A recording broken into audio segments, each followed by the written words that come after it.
미국의 핵이 한국의 손끝에 달려 있다고. 이건 음모론도 소설도 아닙니다. 2025년 세계 최고 권력자의 입에서 나온 말 한마디가 전 세계를 멈춰 세웠습니다. 이 기술을 미국에 넘길 수 있겠습니까? 우리 스스로도 만들지 못한 걸 한국이 해냈다고. 도대체 한국이 뭘 만든 걸까요? 그날 미국의 가장 중요한 비밀 회의실에서 전직 대통령 트럼프가 자리에서 벌떡 일어섰고 참석자 전원이 숨을 죽였습니다. 한 한국인의 이름이 거기서 처음으로 공식 언급됐습니다. 그리고 세상은 바뀌기 시작했죠. 정치도 기술도 무기도 모두 침묵하고 한국만이 유일하게 움직였던 날. 그날 전 세계가 한국을 바라보았습니다. 놀람, 두려움, 그리고 감동. 하지만 놀라운 건 지금부터입니다. 이 사건은 겨우 시작에 불과했거든요. 본격적으로 사연을 시작하기 전에 구독과 좋아요 부탁드려요. 여러분들이 어디서 영상을 보고 계신지 댓글로 알려주세요. 저도 함께 하고 싶어요. 구독, 좋아요, 댓글 작성은 모두 무료랍니다. 그럼 지금 사연을 시작할게요. 안녕하세요.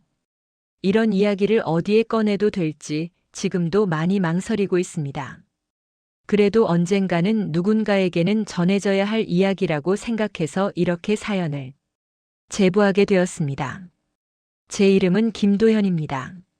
한국에서 원자력 관련 제어 시스템을 개발하는 일을 해왔고 지난 몇 해 동안은 제 인생에서 가장 조용하면서도 가장 무거운 시간을 보내고 있었습니다. 제가 이 이야기를 시작하려는 이유는 단 하나입니다. 제 입으로 직접 말하지 않으면 아마도 평생 오해 속에 남을 것 같다는 생각이 들었기 때문입니다. 그리고 솔직히 말씀드리면 아직도 그날을 떠올리면 손끝이 조금 떨립니다. 그 정도로 제 인생의 방향을 완전히 바꿔놓은 순간이었으니까요. 처음부터 거창한 일은 아니었습니다.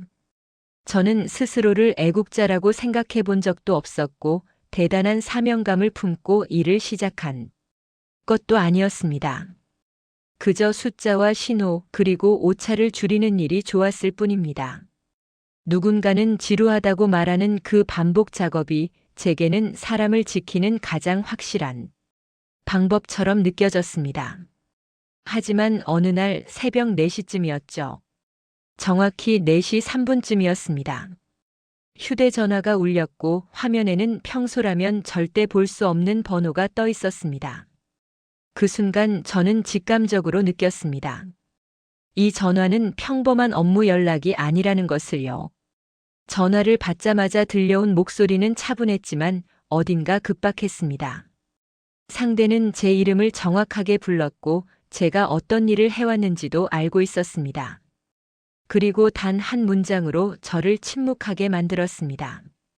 김도현 씨, 지금 미국에서 문제가 발생했습니다. 그때까지만 해도 저는 그 문제가 제 인생과 더 나아가 이 나라의 이름까지 흔들어 놓을 줄은 상상도 못했습니다. 미국이라는 단어가 주는 무게는 컸지만 설마 제가 그 중심에 서게 될 거라고는 생각하지 않았습니다. 통화를 끊고 나서도 한동안 자리에 앉아 움직이지 못했습니다. 창밖은 아직 어두웠고 아파트 단지의 가로등 불빛만 바닥에 길게 늘어져 있었습니다. 제 아내 박지연은 안방에서 자고 있었고 그 평범한 풍경이 그날따라 유난히 소중하게 느껴졌습니다. 그때 제 머릿속을 스친 생각은 하나였습니다. 이 일이 잘못되면 아무도 제 이름을 기억하지 않겠구나. 그리고 동시에 이 일이 잘 풀리면 역시 아무도 제 이름을 모를지도 모르겠구나.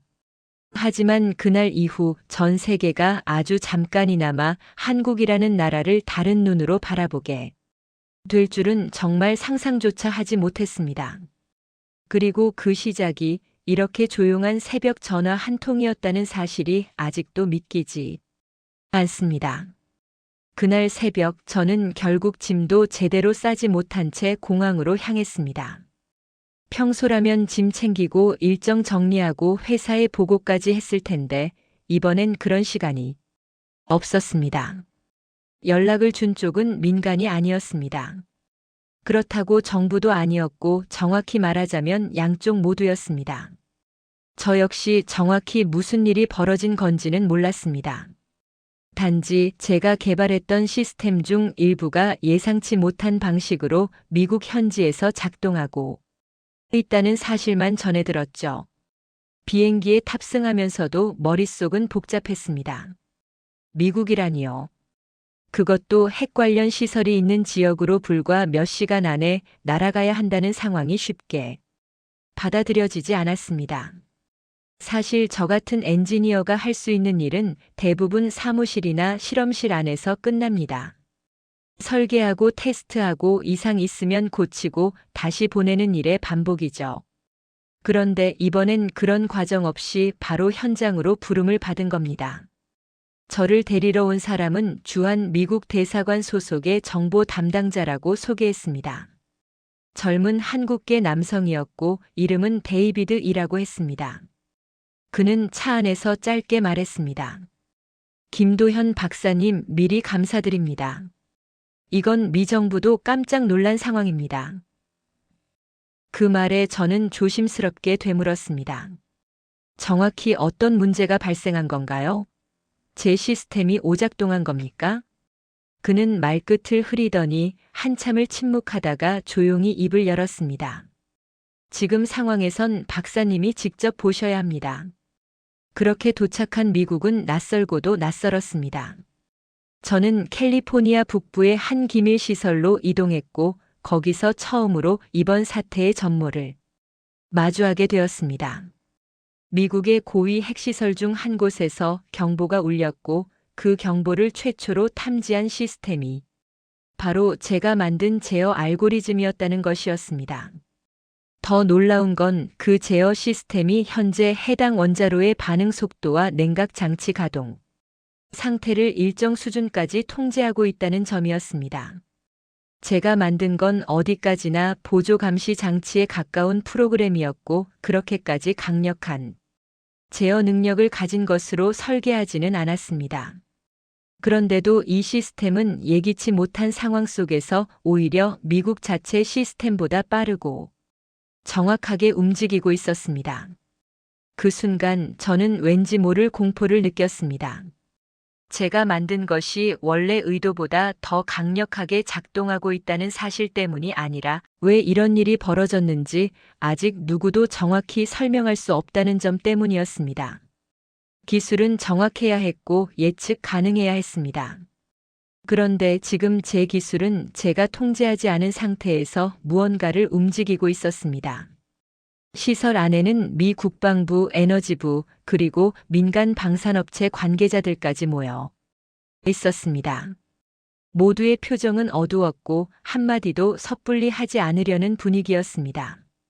저도 말없이 제자리에 앉아 시스템 로그와 데이터를 하나하나 들여다보기 시작했습니다. 그러다 어느 순간 한 줄의 로그가 눈에 들어왔습니다. 한국 본사 서버와의 비인가 통신 요청. 시간은 새벽 4시 3분. 바로 그 전화가 오기 직전의 로그였습니다. 심장이 멎는 것 같았습니다. 누군가가 이 시스템을 제 허락 없이 움직였다는 사실. 그리고 그 순간 미국의 핵심 시스템은 완전히 한국의 알고리즘에 의존하고 있었다는 것. 하지만 이상하게도 미국 측 인사 중 어느 누구도 저를 질책하거나 불신하지 않았습니다. 오히려 그들의 표정엔 안도감이 섞여 있었습니다. 마치 누군가가 이 상황을 의도했는데 그게 한국이라 다행이라는 표정이었습니다. 그날 밤 고위 관계자와의 짧은 회의가 있었습니다. 거기서 한 인사가 조용히 말했습니다. 이건 단순한 기술 문제가 아닙니다. 이건 신뢰의 문제입니다. 미국은 그 신뢰를 한국에게 주기로 한 겁니다. 저는 그 말을 곱씹으며 차마 입을 열 수가 없었습니다.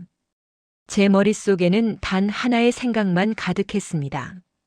어쩌다 이 일이 제게까지 온 걸까? 회의가 끝나고 난 뒤 저는 숙소로 돌아가지 못했습니다. 보안상 이유라는 설명이 있었지만 솔직히 말해 그보다 더 큰 이유는 따로 있었습니다.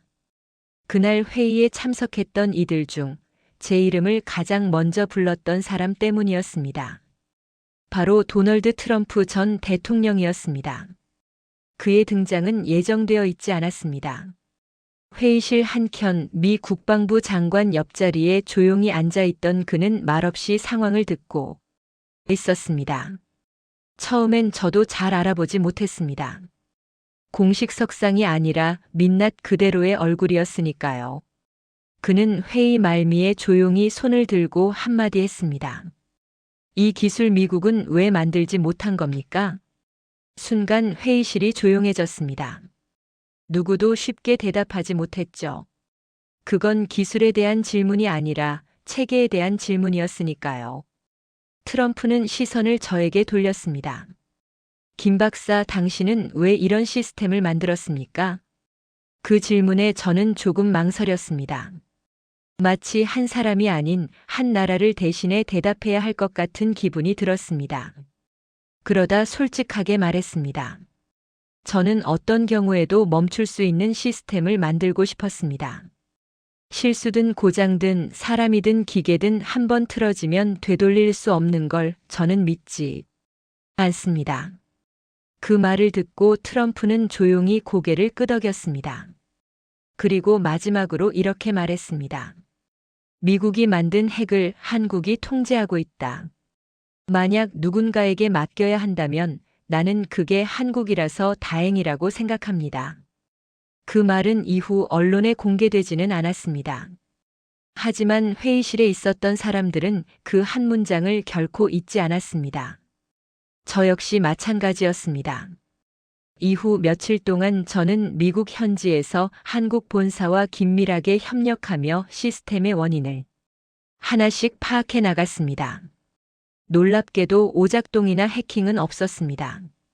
단지 한국에서 개발한 알고리즘이 너무 정밀했고 너무 빠르게 반응했기에 기존 미국 시스템이 따라가지 못했던 것이었습니다. 말하자면 그 순간 미국의 핵시설은 한국의 시스템이 아니었다면 더 큰 사고로 번졌을 수도 있었던 상황이었습니다. 현장의 기술자들도 과학자들도 그 사실을 인정했습니다. 우리는 핵을 만들었지만 당신들은 멈추는 법을 알고 있었군요. 그 말은 제게 무게감으로 다가왔습니다. 그리고 그날 저녁 트럼프가 저를 다시 찾았습니다. 정식 석상은 아니었고 식사 자리였습니다. 그는 동행한 통역 없이 혼자 나왔고 저도 혼자였습니다. 그는 말했습니다. 김 박사, 나는 대통령 시절 수많은 회의를 했고 수많은 시스템을 봤습니다. 그런데 오늘처럼 어떤 나라의 기술을 보며 마음이 놓인 건 처음이었습니다. 저는 뭐라 답해야 할지 몰라 고개만 숙였습니다. 그러자 그가 조용히 덧붙였습니다. 만약 미국이 당신들의 기술을 갖게 된다면 그건 강해진다는 의미가 아니라 조심할 수 있게 된다는 뜻입니다. 그 순간 저는 이 기술이 단지 하나의 도구가 아니라 어떤 태도와도 맞닿아 있다는 걸 실감했습니다. 한국이 선택한 것은 통제가 아니라 책임이라는 걸요. 그리고 아마 그 책임을 감당할 준비가 되어 있다는 걸 그들은 이제야 받아들이고 있었던 것 같습니다. 며칠 뒤 미국 정부는 이번 사태를 공식적으로 기술적 이상 발생이라고 발표했습니다. 언론엔 자세한 내용이 공개되지 않았지만 내부에서는 꽤나 복잡한 움직임이 있었던 것으로 알고 있습니다. 그 이유는 단 하나였습니다. 한국 기술이 미국의 핵심 설비를 통제한 전례를 만들었기 때문입니다. 처음엔 단순한 시스템 지원이었습니다. 하지만 기술적 효율성과 실시간 반응 속도에서 기존 미국 시스템은 한국의 알고리즘을 따라올 수 없었고 결국 이번 사태 이후 미국 내부에서는 심각한 논쟁이 벌어졌습니다. 제가 머무르던 기밀시설 내부에서도 분위기가 미묘하게 바뀌었습니다. 초반에는 저를 향한 존중과 감사가 확실했지만 그 이후엔 조심스러운 거리감과 감시 같은 시선이 느껴졌습니다. 누군가가 저의 일거수일투족을 체크하고 있다는 느낌도 있었고요. 어느 날 밤 시설 내 연구원이었던 마이클 워든이 조용히 제게 다가왔습니다. 그는 방위산업 기술 쪽에서 오래 일한 인물이었고 말수가 적은 사람이었습니다. 그런 마이클이 밤늦게 실험실로 찾아온 것이 처음이었죠. 김 박사, 지금 조심하셔야 합니다. 그 한마디에 저는 등을 곧게 폈습니다. 마이클은 주변을 둘러보더니 낮은 목소리로 말했습니다. 당신의 기술이 이제 이곳 사람들에겐 기회이자 위협입니다. 당신은 이제 기술자가 아니라 국제 정치의 중심에 서게 된 거예요. 저는 무슨 말을 해야 할지 몰라 입을 다물었습니다. 마이클은 말을 이었습니다. 지금 미국 내부에서는 두 가지 주장이 팽팽히 맞서고 있어요. 하나는 당신의 기술을 정식으로 들여오자는 쪽. 다른 하나는 그 기술을 이대로 두면 언젠가 미국을 제치게 될 거라는 쪽. 저는 의자를 뒤로 젖히며 조용히 말했습니다. 전 단지 기술을 만든 사람입니다. 정치를 할 생각은 없습니다. 마이클은 잠시 저를 바라보다 고개를 끄덕였습니다. 그게 문제죠. 당신은 기술을 다루지만 세상은 기술만 보고 있지 않거든요. 그날 이후 저는 마음을 놓을 수 없었습니다. 매일 아침 외부에서 걸려오는 전화나 메시지조차 조심스러웠고 한국 본사와도 오직 암호화된 전용 회선으로만 연락을 했습니다. 그러던 중 뜻밖의 인물이 제 앞에 나타났습니다. 그는 미국 에너지위원회 소속의 중년 남성이었고 이름은 해럴드 윌킨스였습니다. 해럴드는 처음부터 불쾌한 표정을 감추지 않았습니다. 저를 보자마자 이런 말을 했습니다. 당신이 만든 기술이 지금 미국 안에서 갈등을 만들고 있습니다. 그 기술은 미국을 도우려 만든 게 아니라 결국 한국이 미국의 시스템에 접근하려는 수단 아니었습니까? 저는 숨을 가다듬으며 말했습니다. 그건 사실이 아닙니다. 저는 한국 사람으로서 우리 기술이 사고를 막을 수 있다면 어디서든 도움이 되고 싶었습니다. 그 이상의 의도는 없었습니다. 해럴드는 코웃음을 치며 말했습니다. 그래서 그 결과가 뭡니까? 미국의 핵심 기술이 한국의 판단에 따라 움직였다는 전례가 생겼어요. 이건 정치입니다, 박사님. 과학이 아니라. 저는 그제야 확실히 깨달았습니다. 제가 뛰어든 세계는 이제 단순한 과학과 기술의 세계가 아니었습니다. 신뢰, 주권, 통제권 그리고 자존심까지 얽힌 거대한 판 위에 저 자신이 올라와 있던 것이죠. 하지만 아이러니하게도 해럴드와의 그 대화를 통해 저는 더 분명해졌습니다.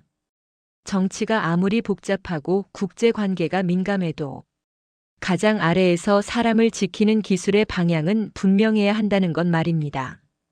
그리고 그 기술이 누구 손에 들려 있느냐가 얼마나 중요한지 미국은 지금 깨달아가는 중이었고 그 중심에 저와 한국이 서 있었습니다. 모든 것이 조용히 흘러가는 것처럼 보였던 어느 날 그 조용함이 오히려 불길하게 느껴질 즈음이었습니다. 현장에서 몇 주간 기술 점검과 후속 분석을 마치고 이제 한국으로 돌아갈 일정만 남겨두고 있었던 그때 예상치 못한 사건이 발생했습니다. 시설 내부의 제어 시스템 일부가 갑작스럽게 멈췄습니다. 제어 시스템의 한 축이던 냉각 장치 센서 라인이 응답하지 않았고 그 순간 연쇄적으로 이상 반응이 나타나기 시작했습니다. 처음엔 미국 측도 원인 분석에 집중했지만 문제는 곧바로 김도현 시스템으로 지목되기 시작했습니다. 회의실은 다시 급박하게 돌아갔고 저는 또다시 긴급 진단에 들어갔습니다.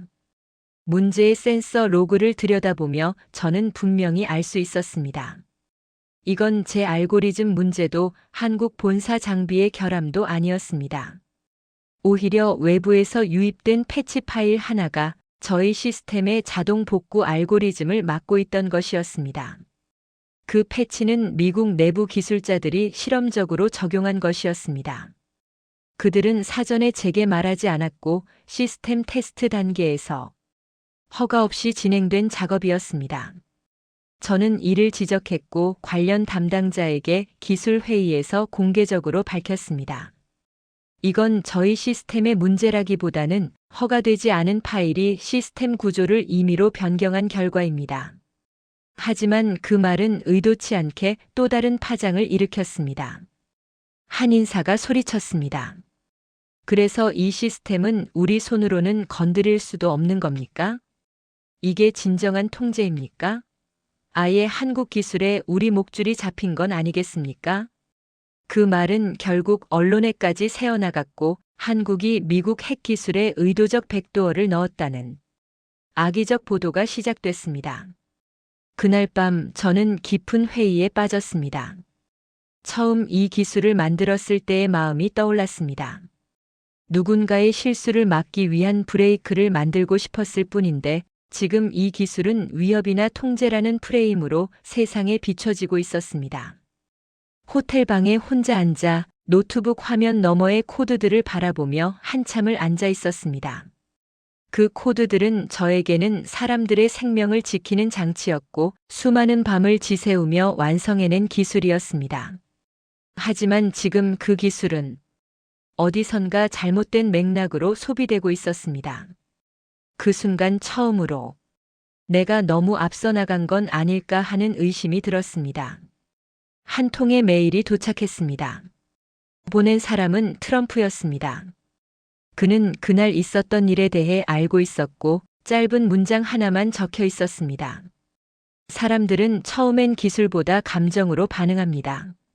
하지만 결국 진실은 기술로 증명됩니다. 메일을 읽고 한참을 가만히 있었습니다. 트럼프라는 인물이 제게 줄 수 있는 말 중에 가장 기술자다운 문장을 건넸다는 생각이 들었습니다. 그제서야 저는 다시 시스템 앞에 앉았습니다. 그리고 모든 로그와 데이터를 정리해서 외부 압력과 언론의 왜곡 없이 오직 기술로만 판단할 수 있도록 증거 문서를 정리하기 시작했습니다. 이건 명예의 문제가 아니었습니다. 이 기술이 지키고자 한 원래의 의미를 되찾기 위한 일이었습니다. 그리고 동시에 이제는 기술 자체보다 기술을 바라보는 시선을 바꿔야 하는 싸움이 시작된 것이었습니다. 제 손끝에서 작성된 보고서는 총 100여 페이지에 달했습니다. 단순히 기술적 문제를 해명하기 위한 자료가 아니었습니다. 그 속에는 제가 왜 이 시스템을 그렇게 설계했는지 그 설계에 담긴 철학과 원칙까지 담겨 있었습니다. 저는 이 보고서를 미국 핵안전위원회, 에너지부, 그리고 관련된 각국 기술연구소에 제출했습니다. 다른 나라 기술자들은 한국 기술이 왜 그렇게 정교했는지를 처음으로 구체적으로 이해하기 시작했고, 심지어 일부 전문가들은 감탄을 금치 못했습니다. 이건 단순한 제어 기술이 아니라 철학이 담긴 구조입니다. 사고를 막는 것을 넘어서 사람을 배려하는 알고리즘이에요. 그 말은 저에게 그 어느 칭찬보다 깊게 남았습니다. 그리고 그 즈음 사건의 흐름을 뒤바꾸는 일이 발생했습니다. 캘리포니아 북부의 해당 핵시설 인근 마을에서 한 가족이 저를 찾고 있다는 소식이 들려왔습니다. 처음에는 경계했지만 곧 그 사연을 듣고 저는 직접 그들을 만나러 갔습니다. 그 가족은 시설 근처에서 살고 있던 중산층 부부였고 남편의 이름은 마크, 아내는 엘레나였습니다. 그들은 두 자녀를 키우고 있었고 사고가 났던 날 새벽 시설 근처에 있었기에 피난 명령을 받았다고 했습니다. 그날 저희는 알지 못했습니다. 핵이 무엇을 의미하는지조차 잘 몰랐어요. 하지만 저희 아이들이 자는 방 창밖에서 사이렌이 울리고 경보등이 깜빡일 때 처음으로 이 시설이 무서워졌습니다. 엘레나는 말을 이어갔습니다. 그런데 놀랍게도 그날 이후 사고는 없었고 정부는 한 한국 기술자가 만든 시스템이 우리를 지켜줬다고 발표했어요. 저희는 그게 누구인지 찾아보고 싶었습니다. 마크는 제게 인사를 하며 이렇게 말했습니다. 당신이 만든 그 멈춤 덕분에 저희 아이들은 다음 날도 학교에 갈 수 있었습니다. 우리는 당신의 이름을 기억하고 싶었습니다. 그 말에 저는 아무 대답도 하지 못했습니다. 기술의 목적이 사람을 지키는 것이라고는 입버릇처럼 말했지만 정작 그 사람들이 제 앞에 서니 가슴 한쪽이 울컥했습니다. 그날 밤 저는 한참을 고민했습니다. 제가 만든 기술이 사람을 구했다는 사실은 너무도 뿌듯한 일이었지만 그 기술이 한국과 간의 신경전, 정치적 논쟁, 음모론의 대상이 되었다는 사실은 여전히 마음을 무겁게 했습니다. 그러다 트럼프의 비서로부터 연락이 왔습니다. 다음 날 미디어 비공개 브리핑이 있을 예정이고 거기서 트럼프가 저에 대한 언급을 할 예정이라고 했습니다. 브리핑 장소에 도착했을 때 기자들과 기술자들, 정책 관계자들이 빽빽하게 앉아 있었고 트럼프는 단상에 올라 조용히 연설을 시작했습니다. 이 세상에 기술은 많습니다. 그러나 기술 안에 양심을 넣을 수 있는 사람은 많지 않습니다. 오늘 저는 대한민국이라는 나라가 만든 기술이 미국의 핵심 시설을 구한 날을 기념하고자 합니다. 기자들이 술렁였고 저는 자리 한켠에서 숨을 죽이고 있었습니다. 트럼프는 말을 이었습니다. 우리는 이제야 알게 되었습니다. 위협이 없는 힘은 어떤 모양을 갖고 있는지를, 그리고 그 힘이 조용히 그러나 단단히 우리를 지켜주고 있었다는 사실을. 그 순간 저는 제가 왜 이 기술을 만들었는지를 떠올렸습니다. 단지 자국의 안전만을 위해서가 아니라 어느 나라에 있든 누가 사용하든 사람이 중심이 되게 하기 위한 시스템. 박수 소리가 났고 그 소리 속에서 저는 아주 잠깐 기술자가 아닌 사람 김도현으로서 고개를 들 수 있었습니다. 그 이후로 저는 다시 본래의 자리로 돌아갈 수 있을 거라 생각했습니다. 사람들이 떠들고 언론이 쓰고 정치인들이 연설을 해도 기술자는 결국 책상 앞, 모니터 앞에서 자신의 영역을 지키는 사람이라고 믿었기 때문입니다. 하지만 이상하게도 그 사건 이후 제 삶은 더 조용해지지 않았습니다. 미국에서의 기술 보고 이후 한국으로 돌아온 저는 뜻밖의 제안을 받게 되었습니다. 한국 정부와 국제원자력기구 그리고 몇몇 유럽 국가가 글로벌 안전 제어 기준 마련을 위한 태스크포스를 구성하면서 저에게 기술 고문으로 참여해달라는 요청을 해온 것입니다. 그 자리는 명예로운 일이었습니다. 그러나 솔직히 말해 저는 처음엔 그 제안을 거절하고 싶었습니다. 단지 기술자가 아니라 이제는 표면 위에 올라선 인물로 보인다는 것이 어딘가 두려웠기 때문입니다. 하지만 며칠 뒤 한 통의 편지를 받고 제 마음이 달라졌습니다. 편지는 손글씨로 정성스럽게 적혀 있었고 보낸 사람은 미국에서 만났던 그 가족 마크와 엘레나 부부였습니다. 김 박사님, 우리는 그날 이후 우리 아이들에게 진짜 히어로는 조용한 과학자라고 말해주고 있습니다. 당신은 우리 가족에게 안전을 선물해 주었고 우리는 그 빚을 절대 잊지 않을 것입니다. 편지 말미에는 자녀가 그린 듯한 그림 한 장이 동봉되어 있었습니다.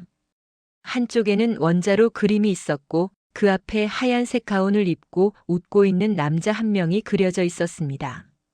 아이의 필체로 생크 유 미스터 킴이라는 문장이 그려져 있었지만 그 문장조차 이상하게 낯설지 않았습니다. 저는 그날 밤 아내 박지연에게 편지를 보여주었습니다. 그녀는 한참을 말없이 편지를 읽더니 작게 웃으며 말했습니다. 이제야 당신 일이 세상 밖으로 나온 것 같네요. 그 말을 듣고 저는 처음으로 숨겨진 기술도 언젠가는 세상과 만나야 한다는 걸 느꼈습니다. 결국 저는 태스크포스에 참여하기로 결정했습니다. 다시 기술 도면을 펴고 알고리즘의 구조를 설명하고 각국 과학자들과 토론하면서 이 시스템이 왜 이렇게 설계됐는지를 말하는 자리에 섰습니다. 놀랍게도 제가 말을 많이 하지 않아도 사람들은 진심을 느끼는 듯 했습니다. 기술자라서 표현이 투박할 수밖에 없었지만 그 속에 담긴 의도만큼은 전달될 수 있었습니다. 그리고 마침내 한국형 원자력 제어 기준은 국제원자력 기구의 기준으로 공식 반영되었습니다. 그 순간 저는 이 기술이 비로소 누구의 것이 아닌 모두의 것이 되었다는 사실을 깨달았습니다. 시간이 흘러 지금은 계절이 몇 번이나 바뀌었습니다.